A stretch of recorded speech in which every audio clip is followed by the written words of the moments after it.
Everyone thought the old woman smelled of garbage before they ever noticed her eyes. She stood at the edge of the sidewalk, bent slightly, wearing worn gloves and pushing a cart filled with black bags. People passed without looking twice, except for a few who wrinkled their noses or stepped away. No one knew that under the loose scarf and faded coat was a man worth millions, a man who had built half the apartment towers they were walking past. And no one knew that the house he was slowly walking toward belonged to his own son and daughter-in-law. Arthur Bennett had not slept well for weeks. Since his son Daniel married Emily, something had been troubling him. Emily was polite at family dinners, well-spoken, and always dressed perfectly.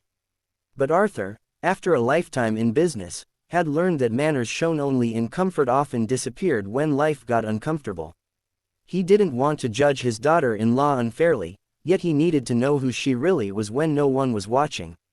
So he made a decision that shocked even himself. He would disguise himself as a garbage-collecting woman and test her kindness. Emily's life had not turned out the way she imagined.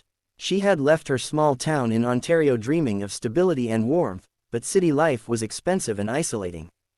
Daniel worked long hours, and Emily often felt invisible, trying to be the perfect wife while quietly struggling with loneliness.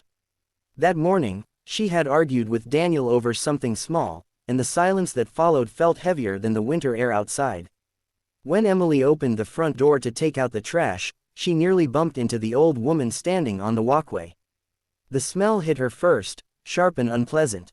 Emily froze for a second, then instinctively stepped back.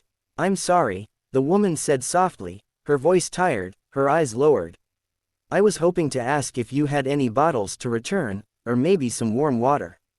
Emily hesitated. She thought of her clean kitchen, the coffee still warm on the counter, and then of the day ahead filled with errands and worries. A part of her wanted to say she was busy. Another part remembered her own mother back home, working 2 jobs, always telling her that dignity mattered more than money. Emily swallowed and nodded. "Please wait a moment," she said. Arthur watched carefully as Emily disappeared inside. He expected impatience, maybe a quick refusal.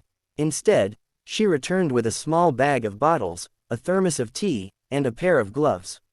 "It's cold," Emily said gently. "These might help. And please, sit on the steps for a bit. You don't have to rush." Arthur felt something tighten in his chest.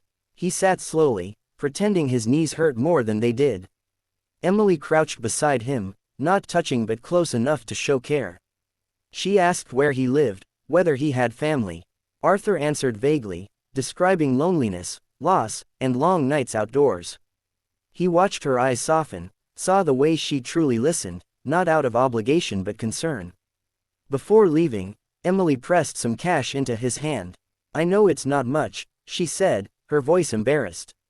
"But I hope it helps today." Arthur looked at the money, then at her face. In that moment, the test felt almost cruel.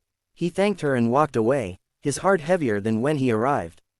That evening, Daniel came home to find Emily quiet.